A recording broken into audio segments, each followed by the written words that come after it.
I think, one, as a designer, one has to be cognizant of where you're designing, and to put steel or the wrong grade of steel on the beachfront is probably not the best solution, or probably not the best idea. Um, there are a whole bunch of challenges like that. I mean, there's also the thing where people use timber from rainforests, and then the rainforests end up getting depleted, and they cut the trees down too early, and the quality of timber that comes through is quite bad.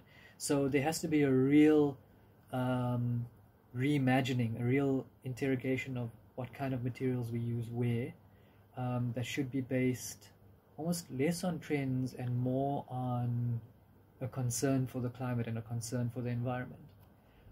As far as what those materials are, I mean, that at the end of the day depends on where you're designing, what the function is, what you can get, close by. That's not going to have a massive carbon footprint that you don't have to import from South America or East Asia.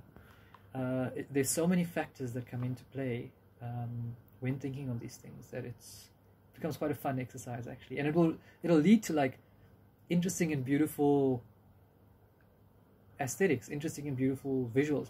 One thing I noticed about I was in South India a couple of years ago in Chennai, and one of the most incredible things about that city is the amount of textures that they are.